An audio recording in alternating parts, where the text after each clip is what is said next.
55 বছর ধরে একটা গণতান্ত্রিক রাষ্ট্র বিনির্মাণের যে লড়াই করেছি তার ন্যায্যতা পায় হচ্ছে 5 বছর পর পর আমরা একটা ভালো নির্বাচন করতে পারি কিনা তার উপর ভিত্তি করে। পার্টিকুলারলি 2024-এর গণ অভ্যুত্থানের পরে এই কথাটা আরো জোরদার হয়েছে, যেহেতু 2001-এর পরে ভালো কোনো নির্বাচন হয়নি।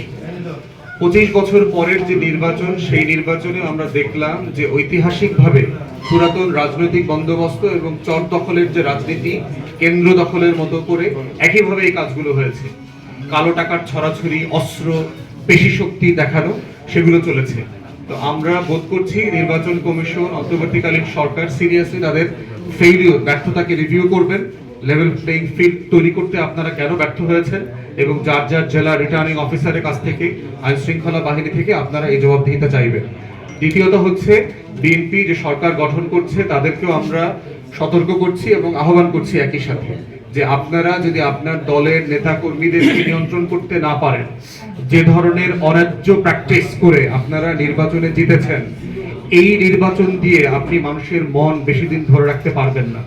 কয়েকদিন পরে লুটপাট, সন্ত্রাস, চাঁদাবাজ যে আকার ধারণ করবে, তাতে কিন্তু আবার সারা বাংলাদেশে আপনাদের বিরুদ্ধে গণ আন্দোলন তৈরি হবে। অতএব সেই জায়গাতে আপনাদের সুশাসন, দুর্নীতি, চাঁদাবাজ, সন্ত্রাস বিরোধী রাষ্ট্র গঠনের যে অঙ্গীকার আপনারা 31 দফায় করেছেন, সেইটা আমরা কাগজ কলমে না, আমরা প্র্যাকটিক্যালি গ্রামে গঞ্জে, পাড়ায়, মহল্লায় দেখতে চাই। আইন শৃঙ্খলা বাহিনীকে অ্যাক্টিভ করা, সক্রিয় করে জনগণের ন্যায্য ভীতি দূর করা এবং বিচার পাওয়ার অধিকারকে নিশ্চিত করবার জন্য যা যা করণীয় সেটা আপনারা করবেন। তা না হলে আমাদের আপনাদের সরকারের সমালোচনা করা, জনগণকে নিয়ে জনমত তৈরি করা এবং রাজপথে সক্রিয় থাকার যে লড়াই, সেই লড়াই অব্যাহত থাকবে। ধন্যবাদ সবাইকে।